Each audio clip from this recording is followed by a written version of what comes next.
Well, without any further ado, I'd like to say good afternoon and welcome to another TUG Connects 365 webinar today. I'm Gloria Nelson, your host with TUG, and as you settle in and get ready for the start of today's webinar, let me give a brief introduction for TUG, the usergroup.org, for both our current members and those of you who represent organizations that have not yet joined our online community of Infor distribution software users. Now, we've all heard the phrase that knowledge is power, and I can say with confidence that after today's presentation, you'll be pleased to have a little bit more of both. And today is but one of our many offerings that we have in our robust content. TUG webinars, online forums, and member events facilitate the timely exchange of ideas and information to help you work smarter and with more confidence. That is a powerful combination. If you're currently a member, it pays to get even more involved. And if you're not, please visit our website to discover why 2,300 heads are better than one to be the best at what you do each and every day. Now, before we get really into the depths here, I would like to first welcome everybody on our esteemed panel, everyone who is coming into this meeting format. This is a first for us, and we're really excited today because not only are we going to be having a virtual roundtable discussion, just like we would at a live event, where you go in and separate yourselves at tables, we're going to be doing that virtually with breakout rooms. So we're kind of launching into the Wild West here. And wanted to let you know that since we won't be returning to our breakout rooms at the conclusion, because many of us will be finishing up in our individual rooms based on your self-select that you go into, you might find that your group is done sooner and you don't want to hang around and wait. However, at the conclusion of your breakout room that you enter, please feel free that if you finish a little bit early, look and see who else might have people in their room, and you can self-select and hop into another room. Also want to give you a heads up and let you know that for our SX.e and CSD users, to mark your calendars and watch your inbox along with my forum boards for the link to join us next Tuesday for Acumen's webinar, Introducing Acumen Data Warehouse for Cloud Suite Distribution. And now, without any further ado, it gives me great pleasure to turn things over to Mel Church and David Garcia. Go ahead and take it away, folks. Thank you for that introduction, Gloria, and good afternoon from the beautiful hills of Southern Missouri. We're thrilled that you chose to be here with us today on a Friday afternoon to discuss WebUI CSD upgrades. We're going to start out just quickly sharing an overview and the ground rules for this roundtable. My co-host David and I have participated in a bunch of these together, and have found out that the best ones are when we talk the least and you all lead the conversation. So please plan on joining in. Your experience is very valuable and your input is much appreciated. So the format of today's roundtable is new to TUG 365, but tried and true at the past TUG Connects conferences.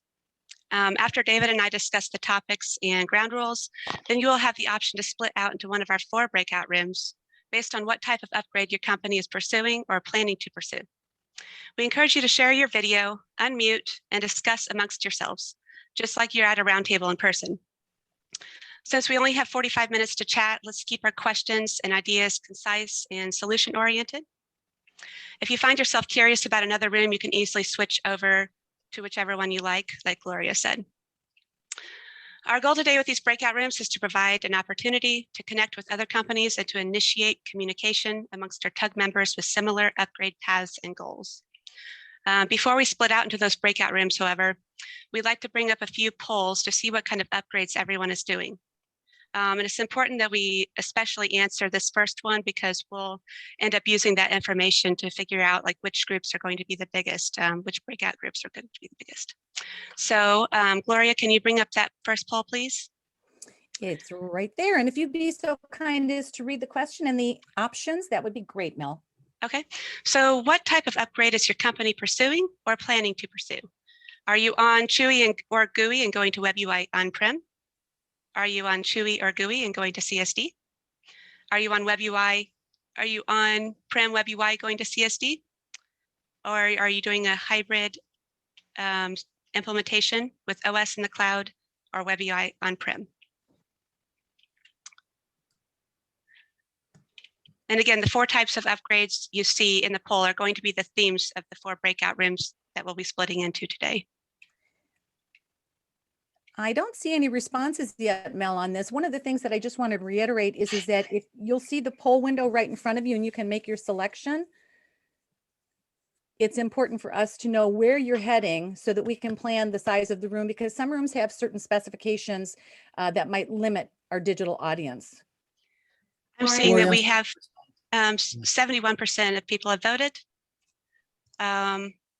We have 22% CHUI GUI to WebUI, 40% CHUI GUI to CSD, 23% on-prem WebUI to CSD, and 16% hybrid OS in the cloud on-prem WebUI.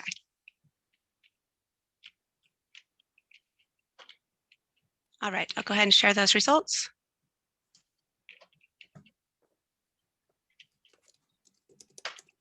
All right, let's see here. Okay, I'm going to go ahead and pass over the reins over to my brilliant co-host, David Garcia, and he'll run a few more polls and explain the Zoom breakout rooms and content. David? Okay, hello everybody. Let's see how tongue-tied I can get to start off with. To ask a few more questions about where people are at and get some information from you. We do have a couple more questions that we were looking to ask about. The first one having to do with what phase people are at in their upgrades. Gloria, if you have that poll available. I have launched the poll, but I'm not showing this. Is somebody else that's on the panel grab that box? I apologize for any technical bump we're having right now. I think, Mel, that you launched it on your side also, and I don't have access to the polls any longer. I did not launch it. Let's see what else. You saw all the results as well, and I'm not okay, sure. so I do have access to it. I'll go ahead and run that. Okay, thanks. Sorry about that. And thanks for bearing with us, folks. There we go. Okay, so at what phase of an upgrade is your company? You're not thinking about it really at all. You're thinking about it. You're in that planning and approval phase with inquiring with or constructing out your plans. You're actively in process. You are imminently going live or training users at this point in time. You just completed your upgrade, or you're just hanging out in a Zoom roundtable for the fun and entertainment today. Okay, we have about 61% voted. And ultimately, I appreciate all the answers for this this inquiry. We were finding that while some of these questions we might have wanted to ask to the individual groups when we're broken out, having the overall information is going to be helpful for understanding where everybody's at this point. We just can't do them in the breakout rooms. Can you all see the results of that poll? The only one that sees the results is the person that launches them, and that's why the audible's important on your side, Mel. I can actually, we see the results. That's so strange. Okay, great. I can see it. Okay. Okay. Okay. And next question in our line of pollings has to do with how long ago was your most recent upgrade? Was it less than 6 months ago? Are you in the 6 to 12 months, 1 to 5 years, 6 to 10 years, 10 years or more, or what's an upgrade? Hopefully there aren't too many of you in that last block. But it looks like there's some people having fun with that. I see that too.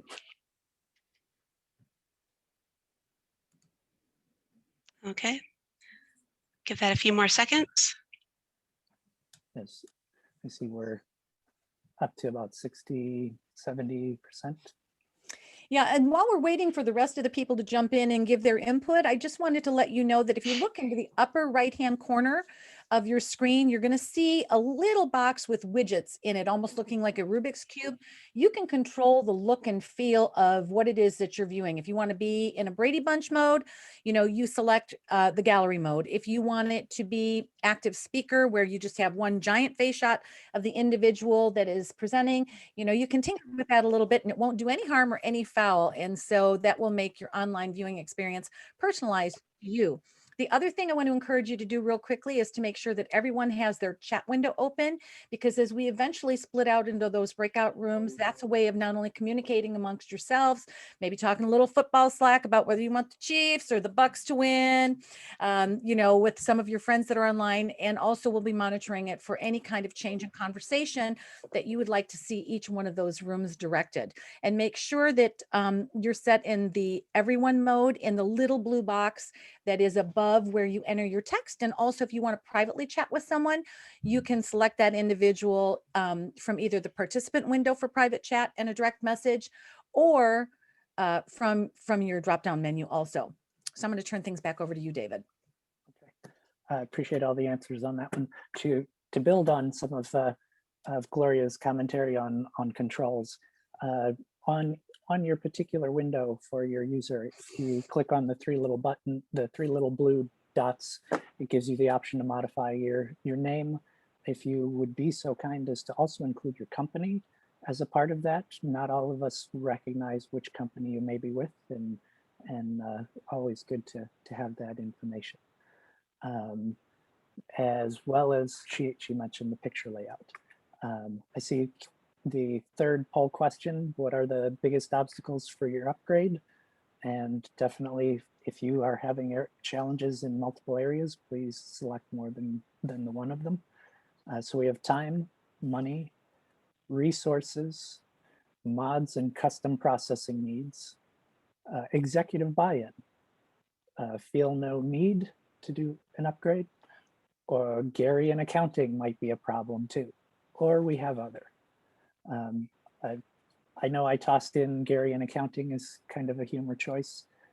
Sometimes you have that person who has the executive's ear and is convincing them otherwise, and can always derail a project. So while humorous, it's always interesting to be able to chime in if it's even somebody causing that type of difficulty.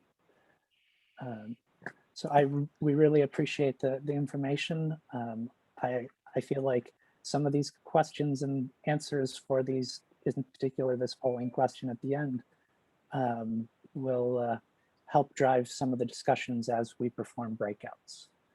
Now, I'm gonna display my slide real quick if I can. I'm gonna try to display. Let's do screen 2. And let's have the mouse.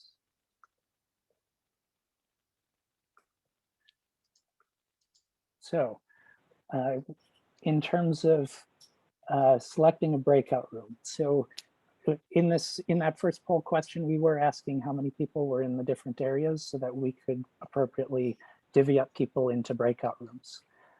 At the bottom of your interface, you should have a choice that identifies breakout rooms, just like the highlighted spot, you know, in the middle screenshot.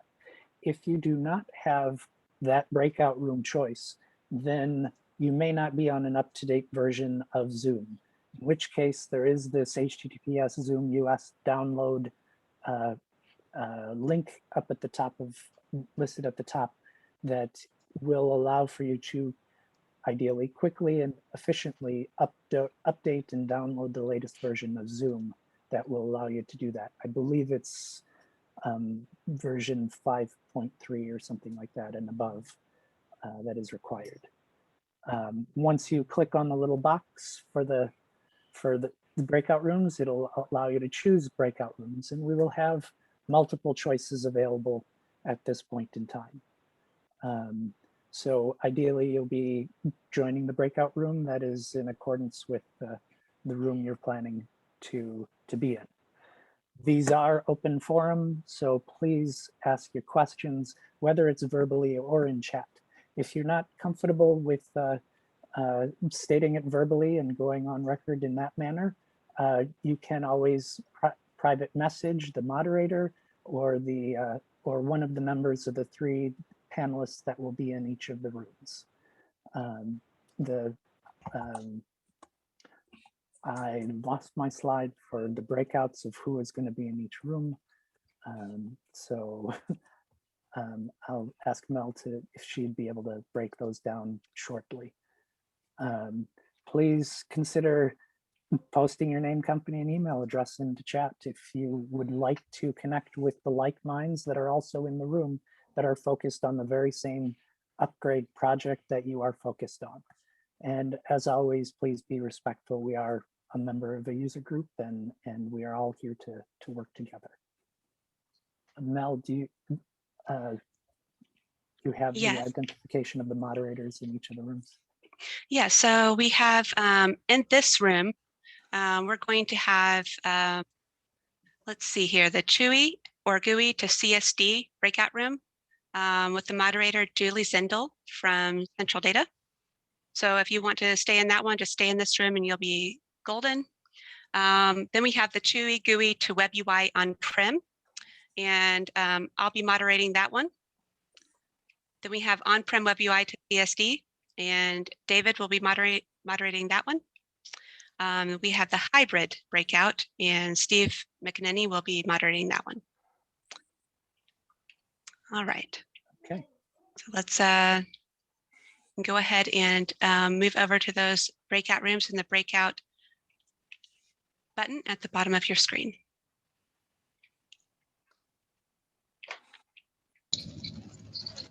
Finding my breakout.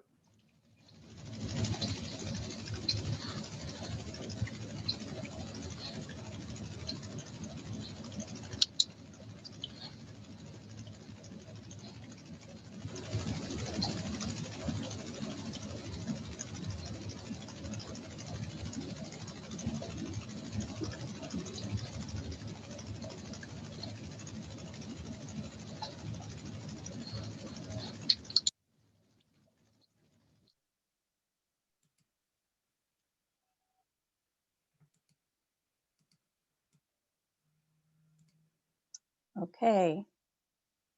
As people are joining the room, I'll just remind you that the main room is going to be for CHUI and GUI to CSD upgrades. We'll give everybody a minute to get here and then we'll begin. We are recording today, so don't say anything bad about your coworkers.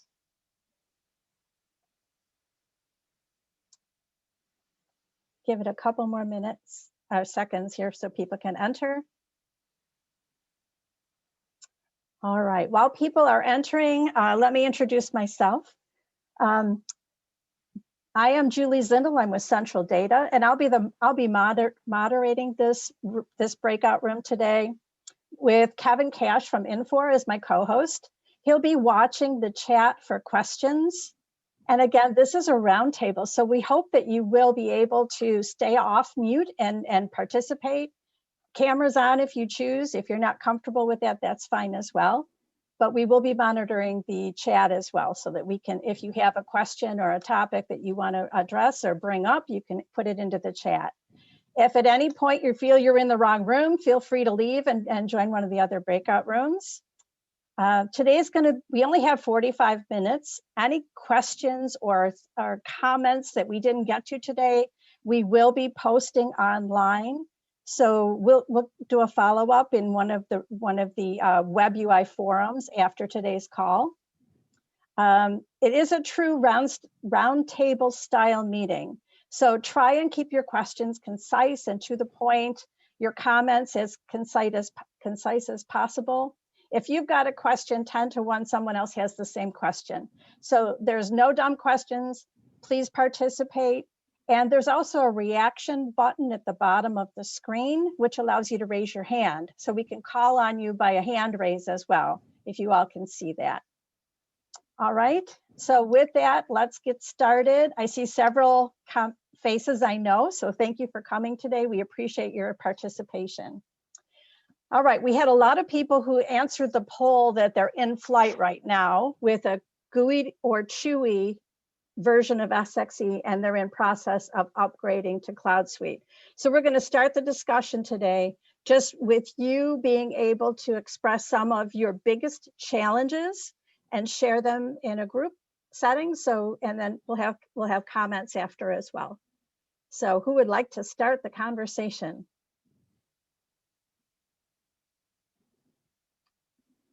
Okay. Give it a shot. So this is Greg from the Granite Group. We are, 80% there, maybe 90, starting to roll out to users now. So we've got over 100 people, probably 20-25% of our workforce is logged in and at least seen CSD. We're going from 6.190 GUI. I think the biggest challenge I'm feeling, probably the team, is two things. I think, making a couple rookie mistakes here, trying to maybe even integrate a second EDI provider. And I was trying to time that at the same time we went to CSD. That was a bad decision. So I actually put that on ice, and we're just going to stay with our current provider. And then once we're stable on CSD, I'll introduce the second. So I know you're probably all thinking like, what are you even thinking to begin with there? And you're right. I'm not sure why I wanted to do that. There was motivation to do it in GUI, but it was too hard to have two. So trying to get it done as soon as possible, but it's not possible. And then I think the other two big things that have been really difficult: build trust integration. It's been very hard. They're quite demanding, and it's also quite different with BODs from big files. So in GUI, you send one big transmission file, and now there are all these separate BODs. So to produce sample data for build trust in the format, in the very detailed format they want, is actually a lot of work. And the third thing is forms. I've not gone down there because I didn't feel there was a lot of lead time, and I'm still okay with that decision. And all the other things to do, couple mods that we put into the product, things like the EDI, we wanted to get going at first, and I think that's a good decision because some of them are taking time. But we're nowhere with forms, and I guess my big concern there a little bit is that now that we're rolling out to the user community, it would have better to have that done beforehand. Infor's got like literally one resource doing forms right now, so it's kind of a problem. Okay. All right. Thank you for sharing that.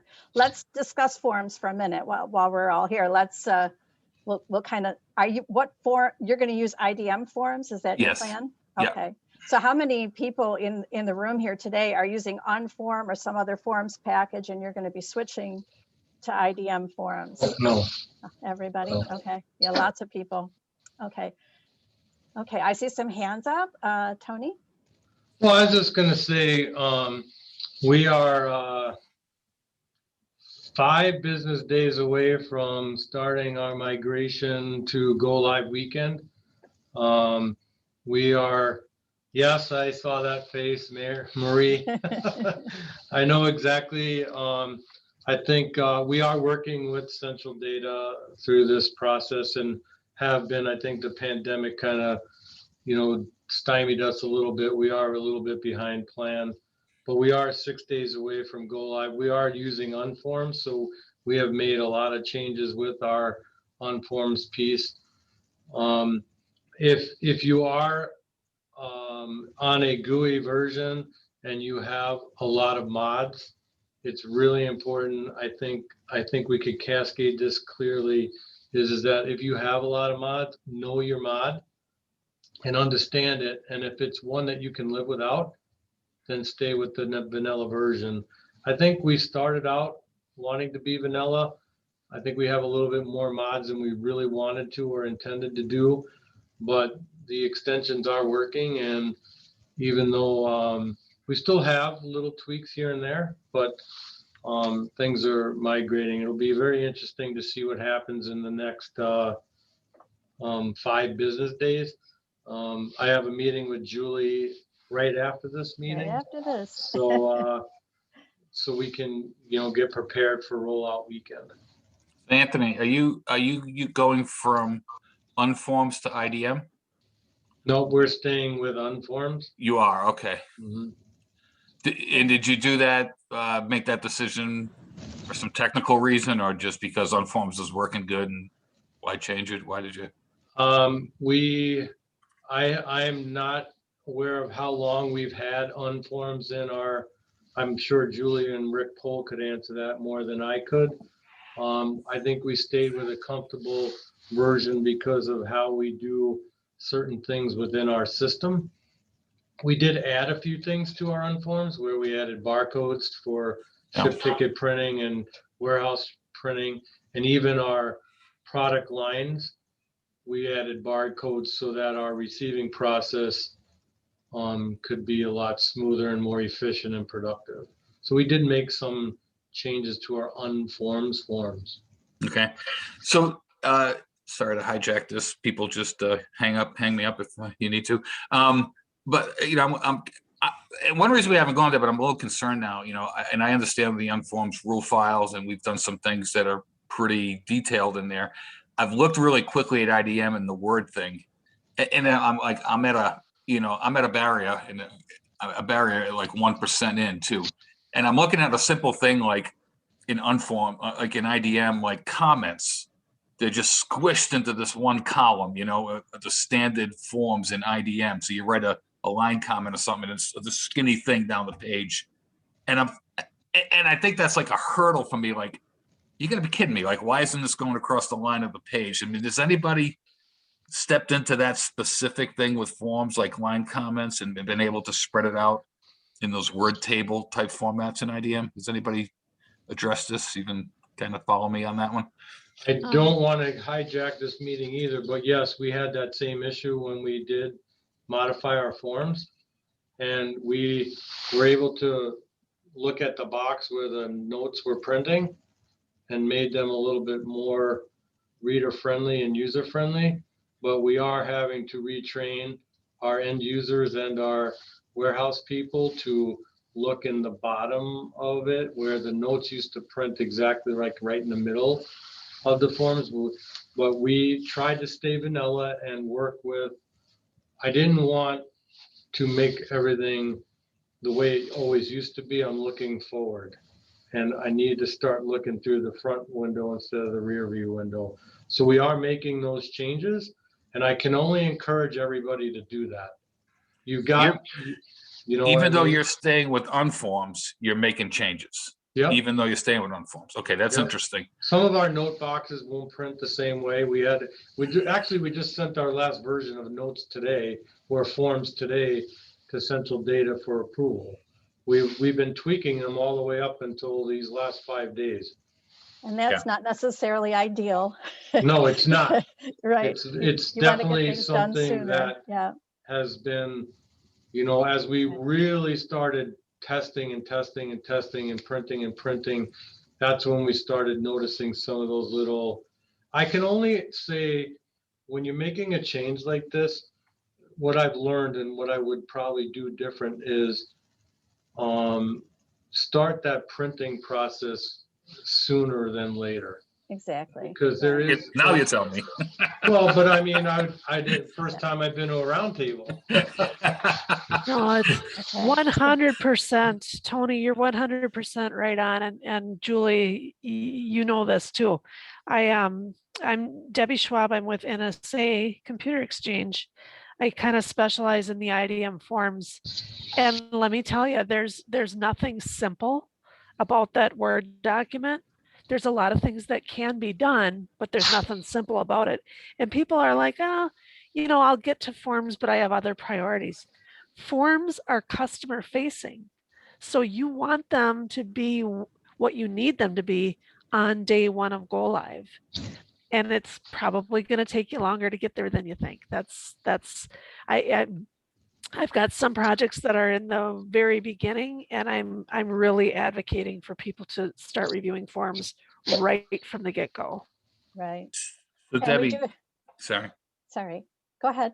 So Debbie, then with IDM, I like this topics we're talking about. So actually my goal was to have my forms look exactly like the unforms forms, even though we wanted to change the technology. I mean, the things like the word, you know, like line notes going across a page or something like that.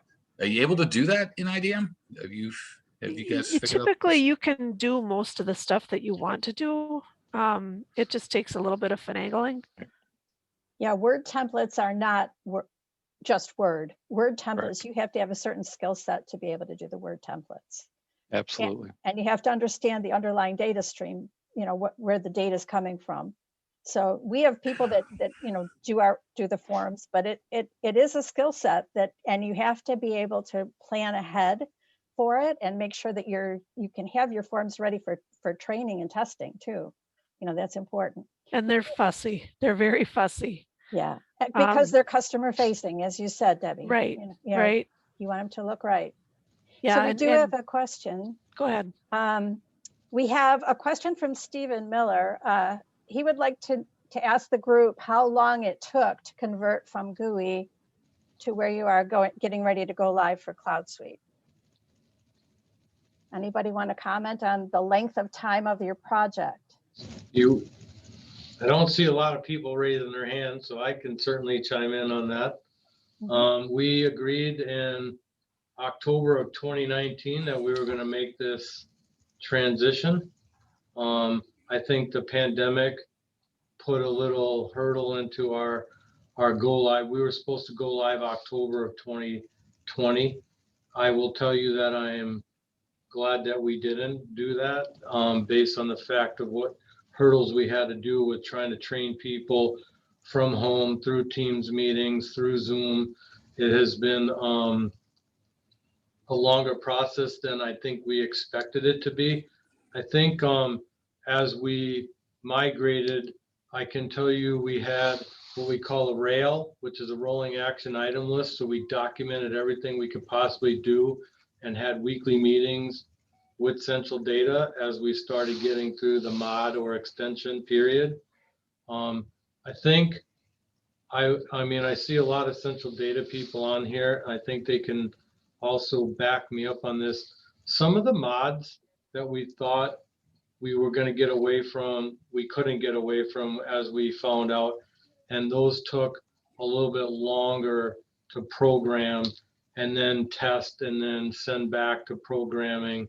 So I would say we've been doing this for what now, in theory, probably 14, 15 months really after we got into it. I'm an executive manager, and please, I'm expressing this clearly, is don't let your executive management team push you to move this faster. If you need to make sure you test out. This is a huge migration for us. We are going from 1980s technology to 2030. And this is very important to us. And more than anything, in the PlayStation, break it so we can fix it together and not break it on go live weekend. Yeah, I would think from from a services perspective, the big issue is if you're an existing customer and you're upgrading, is how standardized is your practice. So if you do have a lot of mods and things like that, that's going to take a lot more time because you have to think through that. Are there ways that you can do it differently in CSD today? And does that converting the way you do today to the way it's standard in CSD, do you lose your secret sauce, if you will? So that becomes the big challenge. I think the mods issue as we move forward, we're getting much smarter and smarter in what we can and cannot do. So I think that there's going to be some evolutionary changes very shortly that will make that whole topic a lot easier moving forward. From my perspective, the fastest I've ever seen is 4 months, and that was extremely rushed and there was a need behind it. Generally, as a rule, 9 to 16 months is probably where the sweet spot is for most people to upgrade, in my opinion. So there's a question for you, Tony, about the number of resources you had to get involved in this project. That was one of our comments on what's prohibiting you from doing the upgrade to CSD, and it was time, right, and people. Yeah, do you have any idea? So we're you know, we're an industrial distribution company, and we started out 2020 with you know, 70 plus employees, where we had, you know, supervisors, and then we had assistants to that. The pandemic kind of hurt us. We had to lay off a series of people, and some of them came back, some of them didn't come back. So when it came down to the champions team that we had defined a champion for every cross-functional department.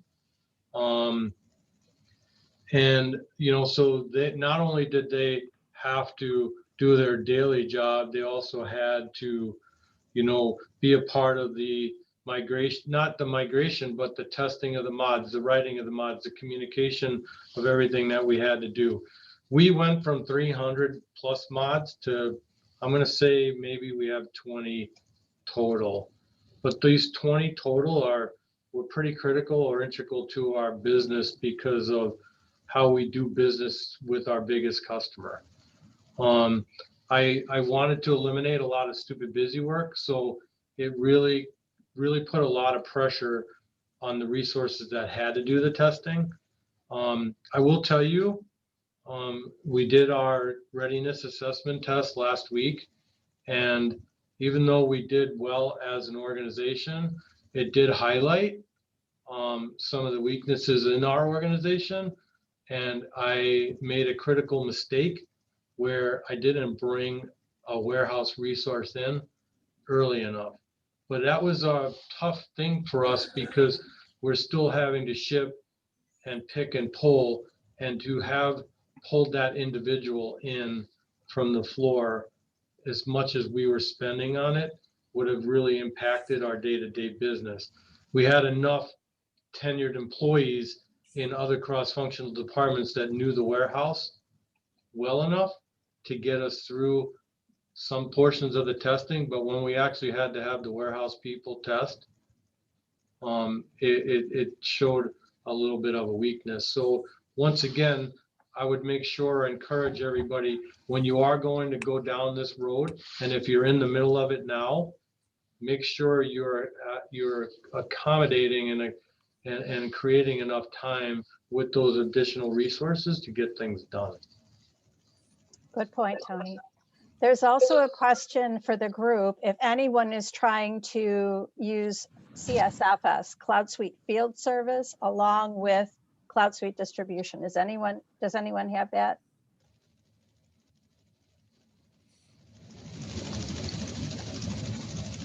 Not seeing any hands from this group. Can you repeat that question? Sorry. Anyone in the roundtable also using the field service add-on for Cloud Suite, CSFS? Okay. Debbie, you have your hand up? Yeah, we have several clients that are migrating service warranty to CSFS at the same time as the CSD. Yeah, we haven't gone through our first one yet, though. So that's part of the reason I'm here, is just to see if you know, what concerns or what you know, the process where everyone else is at. Okay. Robin has her hand raised as well, and Marie says Turf Star is one. Did you have any comments? Not so far? Okay. There's also a question about floor planning. Anyone using floor planning?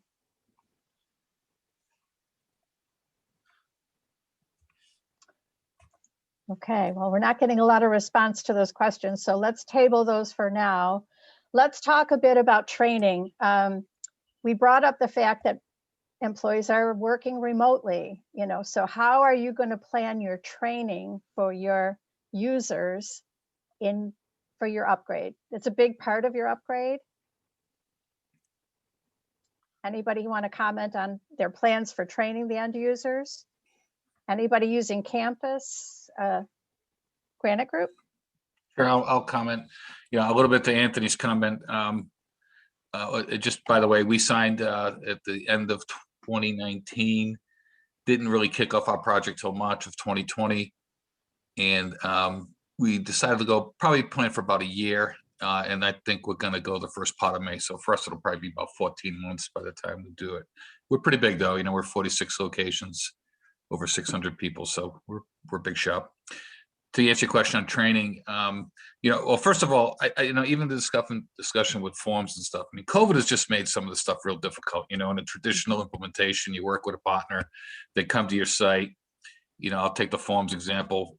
You know, you might have an expert come in for a week, and you know, you do 80% of it right there. They work on it, they train you, and you know, with the COVID, it's just been really difficult. We had in our organization, we had done a good job about 4 or 5 years ago. We actually have a training group, regional people who were responsible for operations and to do training. And over time, it's, this was initiated by need and, out in the open here. And for whatever reason, we've broke that back down. Kind of sad. So our plan for training, we're getting people in now. It's a little early. We don't even have a lot of documentation done and things like that. But we are expecting our branch managers and operations managers in these branches to train their people. So this first level is we're giving them access. We're training them, we being the core team and some regional staff. But for the bulk of the branch staff, we're expecting their own management to do their training. So that's our plan. Okay. Yeah, you mentioned about COVID, and it's so hard to work this way when you're trying to do a big project. You have enough change management to manage in a meeting anyway, and now you do have this issue of people not being face to face. It's brutal. We've been taking people live we haven't met, so it's been an interesting challenge. Okay, we do have some hand raises. Debbie? I can chime in on that. Sorry, for Anthony, us. go ahead.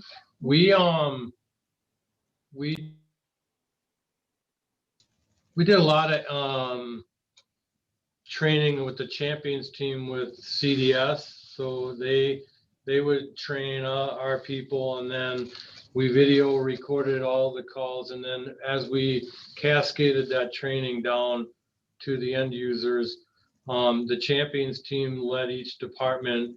So like, for instance, our customer service manager, she scheduled multiple Zoom or team meetings on a weekly basis to go over specific customer service items. And we did it that way. We did some one-on-one training. We also have used a lot of the Infor campus. There's a directory of, step-by-step processes. Every click all the way down. I tested that out myself. I'm not a big user of the ERP system as being in the management. I've used more of the reporting metrics as opposed to the day-to-day functionality. But when I stepped through some of those Infor campus processes, they were like spot on. Mm-hmm. There's some videos, the videos seem to take a little longer, but if you go to look at those PDFs, those will be extremely helpful. One other piece I'll tell you about training is if, like, for instance, what we learned is when we did the readiness assessment test, that was also a failure on my part, is that our warehouse people or our on-site people that are actually at our customers only use one window in a WTEI type environment for warehouse transfers.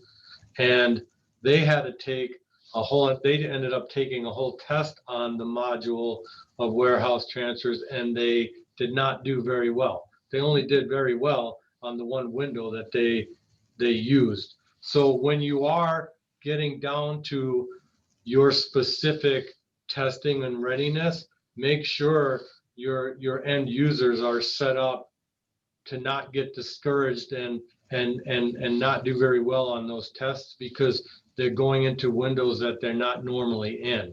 So I think that was one of the things we did make a mistake on. However, we rectified it immediately, and now everybody is very comfortable for next weekend when we do go live. Thanks, Tony. Okay, we have Kevin, you have your hand up. Did you have a comment? Yeah, just one comment on the training thing is Infor has really doubled down on Infor Campus and Infor Campus Plus in this past year, and we are constantly using the functional resources from the deployment team, are working to update those. So you want to keep an eye on Campus. We just released 2 new ones on CSFS that are going to be published this month. So we're constantly working on that. We get a couple of questions here. One question from Stephen Miller is, like to hear more about the difficulties integrating Bill Trust with CSD. Don't quite understand why Infor hasn't made it more an easy transaction. Most customers utilize Bill Trust.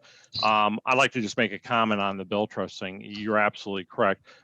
Infor actually, in fact, has made Bill Trust a standard process in CSD, and we've tried to integrate, made standard integrations to most of what people use.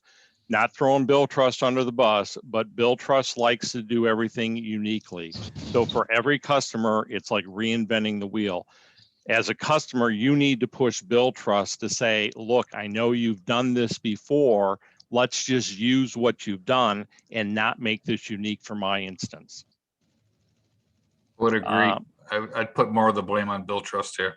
Well, obviously they're a partner of ours, so I don't want to do that. But and I understand they have a very, very custom approach to the way they like to do things.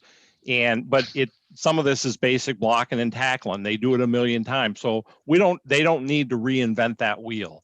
The things that are unique for your businesses, great. They should make that specific. But the biggest part of it, I think, is that customers just need to push them a little bit harder and say, look, this is the basic stuff. Let's do that. We have another question from Marie Warren. Anyone converting reports from Hyperion to Burst, or have you had MITs? MITs reports still work. And what about data lakes? So that one's a pretty loaded one. Anyone have some comments? I'll comment if you want. Seems like you and me. Well, we hadn't used Brio, so we were using largely on-prem, still using ODBC connection directly to the Progress database, and we had delivered a lot of reporting through SQL reporting services. I got to tell you, not having ODBC in that thing is a hurdle. We use Focus also, and we plan to go live in CSD with Focus. I'm not sure Focus is on our long-term plans, but it is in our immediate go live plans. But losing ODBC access, and even though stuff's in the data lake, and you got JDBC and FetchWare API, gotta tell you, nothing's easy. Nothing is easy in CSD from a direct data access perspective. And maybe that's changing at some point. I don't know, but at the minute it is clearly not easy. And I'll comment just because a lot of you are probably system administrators too. You go to your Linux server just to look at a log file. It is a task in CSD just to go look at a log file. It's painful. Kevin Cash, you need a custom mountable directory out there for CSD stuff. So anyway, we are trying to deliver most of what we were delivering in SQL reporting services and ODBC in Burst. So in Burst, we're making some collections that will use lots of the Burst data to produce simple reports. When we have simple reports, show me my branches orders that are past promise date, show me my orders that this, show me my orders that are that, right? We're trying to deliver those in Burst. So to some extent, we plan to have a lot of uses in the analytics tool, not so much for analytics, but to replace the way we would do in kind of simple reporting with SQL reporting services. That's our plan. We are going to Burst. We did have a menial version of MITs that when I first started with the company 6 years ago, we had just used MITs on a very limited basis. That was probably one of our biggest things with our on-prem SX.e version is we had a lot of mods that were report versions, and that was one of the things we did get away from. So we are trying to simplify that process. We also had a big custom mod called COSP, which is our contract module, and we had to figure out how to just go to the vanilla version in cloud, and that's where we made our system so complex, because we were yes people saying yes to everything and not saying, hey, Mr. Customer, or hey, supplier, this is how we can give you this data. We would spend days, weeks, months writing stuff and getting it the way they wanted it, instead of them working with them to say, we can give you a little bit of what you want and a little bit of what we can. I would also, if you have a lot of customer facing complexities with your on-prem and going to cloud, we are working with our end customers to say, hey, this is what our summary billing is going to look like now versus all these one-offs that we used to be able to do in GUI because we could write a mod to do that. So we're trying to simplify the business but still not lose the integrity of how we've been servicing our customers. We see a big advantage in burst, but however, we're not getting live data from burst today.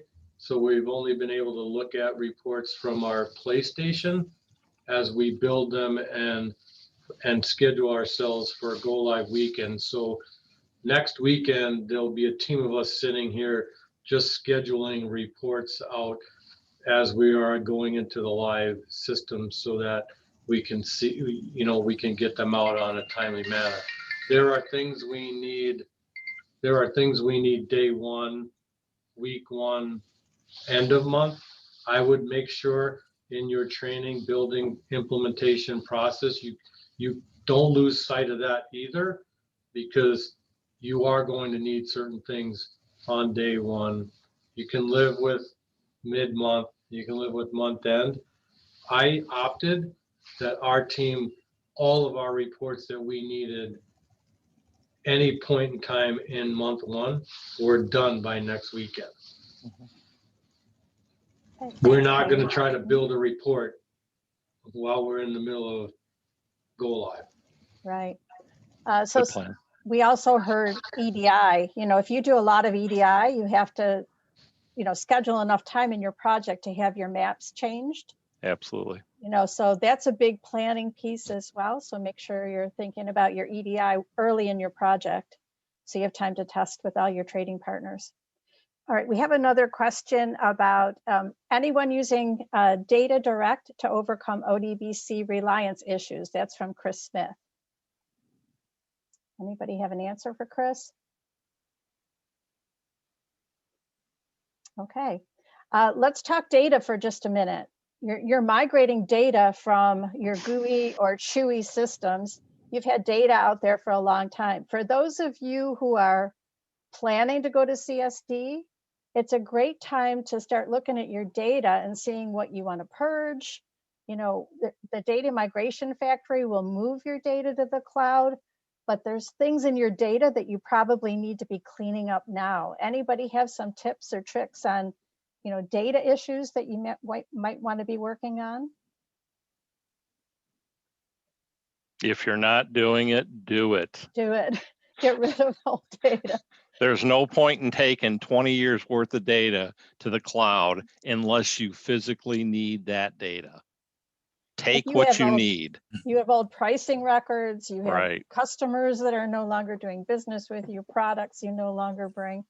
Old companies. Old companies, yeah. Yeah, I mean, that's a good point is, the SAD functions of your data archive and purge functions, those do all your transactional data, but then you've got to take a look at your administrative functions within your master data and clean those up in pricing, your price records, your rebate records, and take a look at what you have there. I mean, if you want to take it, by all means take it. But here again, if you haven't used it in years, it's just stuff you're taking along and it just drags along. So it's a good opportunity to clean it up. And another area, just as a suggested topic, Q&Ds. How many people have a lot of Q&Ds out there that are running in SAR, right? That's another area you should look at, right? See what you can eliminate, what you really don't need there anymore. You can still do SARSU in cloud, but pay attention to the things you're doing today with Q&Ds as well. All right, third-party products. Let's get into that for a minute. What kind of third-party products are you going to have to bring into your Cloud Suite environment? If you've got, SOAP API with any of your partners, that's going to need to be redone. Maria's asking, anyone have Salesforce? There's all kinds of third-party products that you're going to have to consider when you're doing your migration. Anybody have any experience with that they'd like to talk about? I'll talk a little about the bill trust thing. I think that came up, and I think that a lot of people have probably some interest in that. We've been on bill trust for a long time. So yeah, they've got a very strict requirement thing that, in our case, we were trying to duplicate forms. So from our project's perspective with bill trust, all I'm doing is changing the data format they're going to get data from. Other than that, there's no it's like half a project with them, right? You just got to map the data because it's different. The output's the exact same from your angle. Yeah, so there's just this project teams, and now there's like, I need 100 samples. I need 100 samples. I need all the source data. They pressured me so much yesterday. I sent out October 20th invoices to all customers. It was a horrible day. By the way, there's some settings differences in OERD. Do not check email to fax where appropriate in CSD. That's a big one. Yeah. Documentation would be wrong, and it's definitely different than it works in GUI. But anyway, so they it's just they're very, I don't know, I want to say demanding, but it's like, okay, look, you want me to do 50,000 things before you assign a project team. Like, if I do 50,000 things and they're all wrong, and then I got to go do 50,000 things again, I'm going to be more upset than if we did 2 or 3, and then, we stepped into this project. So just the requirements with them have been terrible, unreasonable, and, just not fun. And it could be that way with any third party. So yeah. Again, plan early in your project to reach out to any third party vendors you have and make sure that you've got them incorporated into your project plans. We are coming up on 4 minutes, 3 minutes left in this session. Anybody have a topic they want to throw out or a comment they'd like to make? Would you like to see this happen again? Maybe at TUG? I think it would be a great topic of discussion. I don't know if many of you have been to TUG or participated in it, but I remember John and I at the last TUG in March before the pandemic hit. That was the last business trip I went on. We talked about our beginning of this journey of going and making the decision to be on-prem and going to the cloud. And I was looking forward to going to TUG to talk about the whole experience that we had faced. And I have gone through several migrations like this in my career, not here where I'm at today at Replenix, but all I can share with you guys is get the buy-in from the people who are going to use it every day. They're the most important. You guys can all make the decision, but they're the ones that are using it. And play and practice. Amen to that, Tony. That's a good way to end the session. Definitely. Practice, pilot. Okay, the conversation today really opened doors, and you're all TUG members. You're all going through the same upgrades projects. So these formats for these future meetings are going to be very valuable. So please look for them in the future. Look for postings on the WebUI CSD network group on TUG. There will be more communication there. There will be a posting of the recording of this session, as well as any questions we didn't get answered to or addressed today. After this meeting is over, feel free to hop into any of the other breakout rooms that may still be going on, if there are any. I'd like to thank my co-host, Kevin Cash. Thank you so much for your help and your input today. And thank you all for being here today and for your invaluable input. And I look forward to working with you all more at TUG Connects. The conference is in May this year, so be watching for updates on the conference. Everything's remote this year, so no reason not to attend, right? All right, thank you very much. Thank you, everyone. You can root for your own team. Whoever your team is, go that team. Okay. Thank you very much.